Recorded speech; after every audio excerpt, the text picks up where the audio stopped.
Purwasana, kelas 10H yang menjelaskan tentang fungsi sosiologi dalam mengkaji masyarakat.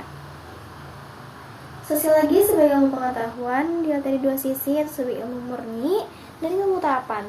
Keduanya saling melengkapi dan menjadi dasar bagi fungsi-fungsi sosiologi lainnya. 1. Sosiologi sebagai ilmu murni. Pada fungsi ini, sosiologi bertujuan murni untuk mengembangkan teori dan memperdalam pengetahuan tentang masyarakat. Tujuannya adalah untuk memahami struktur sosial, interaksi dan perubahan tanpa harus langsung menerapkannya untuk solusi praktis.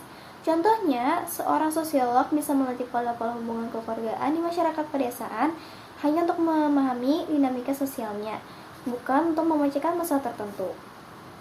Kedua, sosiologi sebagai ilmu terapan. Sosiologi di sini digunakan untuk menganalisis masalah nyata dan memberikan solusi praktis. Pengetahuan yang didapat dari ilmu murni diterapkan untuk membantu masyarakat. Misalnya, data tentang tingkat putus sekolah atau hasil dari kajian ilmu murni digunakan untuk merancang program beasiswa atau pendampingan bagi siswa berisiko atau fungsi terapan. Fungsi sosiologi dalam perencanaan dan pembangunan sosial. Perencanaan sosial, sosiologi menyediakan data yang faktual dan komprehensif tentang kondisi sosial masyarakat.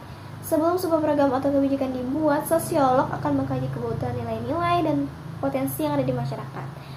Hal ini mencegah kesalahan fatal di mana program tidak sesuai dengan budaya atau kebutuhan lokal yang seringkali berujung pada kegagalan. Pembangunan sosial dalam proses pembangunan.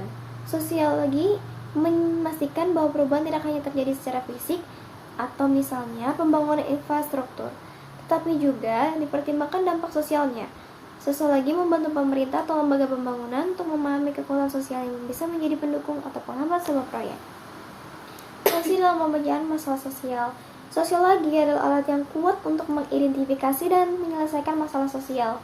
Identifikasi akar masalah. Sosiologi tidak hanya dapat melihat gejala masalah, misalnya angka kriminalitas tinggi, tapi juga mencari akar penyebabnya. Dengan metode penelitian yang mendalam, sosiologi dapat menemukan hubungan antara kemiskinan, pendidikan rendah, dan tingginya angka kriminalitas. Penyediaan data dan rekomendasi. Sosiologi memberikan data yang akurat kepada pembuat kebijakan untuk merumuskan solusi yang tepat sasaran. Misalnya, jika hasil kajian menunjukkan bahwa kenakalan remaja disebabkan oleh kurangnya ruang publik yang positif, rekomendasi yang diberikan adalah membangun pusat kegiatan remaja, bukan hanya menambah patroli polisi. Contohnya yaitu saat terjadi urbanisasi besar-besaran, sosiologi bisa mengkaji pertama, pola interaksi di antara pendatang dan penduduk asli. Kedua, masalah yang muncul seperti kemiskinan kota, kepadatan penduduk, dan kurangnya sanitasi. Ketiga, dampak sosial dari perubahan tersebut terhadap struktur keluarga dan nilai-nilai sosial.